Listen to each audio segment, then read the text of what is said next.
Here we have Alex's first swim. So we're working on learning how to do Superman, to skate. So head position is important, and so are our arms. What happens after that is streamline. So streamline happens when the head, hips, and heels line up.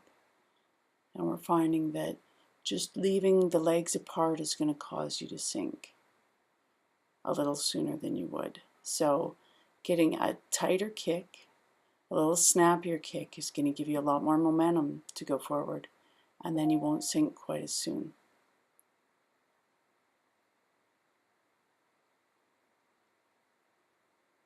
So everything lines up nice, and that's really nicely done. So here you're working on your body line and keeping the eyes down and the arm relaxed and down.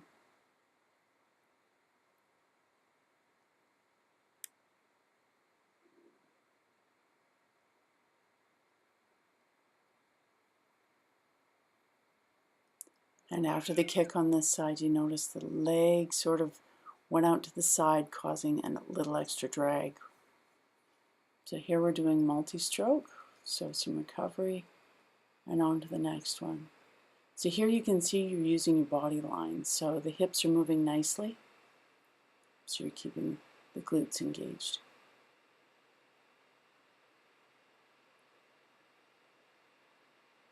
And here you can see the legs aren't returning back together, and this is causing a harder time of getting the hips to rotate. So if we always focus on having that nice streamline going, rotation gets easier. So here we're just working on our kick. So this is more of a knee down kick than it is a thigh kick. So we want to work on using those upper thighs.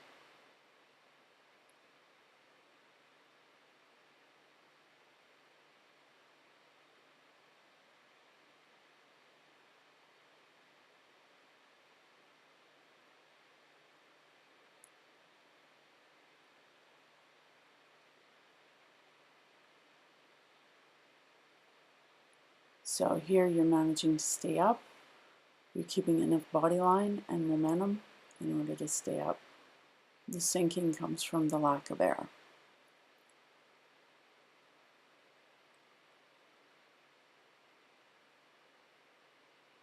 So here we're working on multiple strokes and no rotation happening over when you take your left stroke. So when you're working on left skate and right skate, always focus on moving that hip across.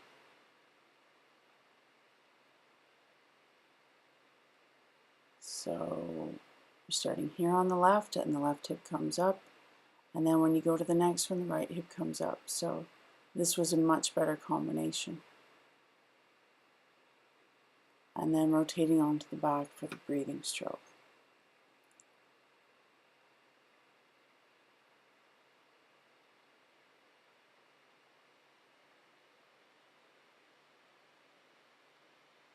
Okay, so during the rotation, you notice how the body line's no longer straight. So this is going to allow some sinking to happen. And as your head goes further up from your body will cause you to pull your head under. So kicking on the back, we need a straighter leg, and we need to keep the toes up near the surface. So the lower the toes sink, the more push-pull action we get, which puts the brakes on. So that can slow us down and cause us to go under the water. So what keeps us up there is streamline again, so keeping the chin in, keeping the toes up, and everything up near the surface of the water. So you're getting much straighter here.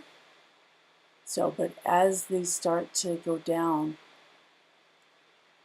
you can see that little pull action where the heel contracts in towards the body, which that's going to put the brakes on and cause you to slow down again.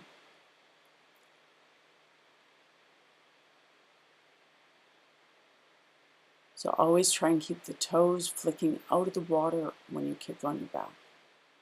So rotating onto the back, we need to be horizontal on our front and horizontal on our back, and then we start working on rotating from being on the front to over onto the back.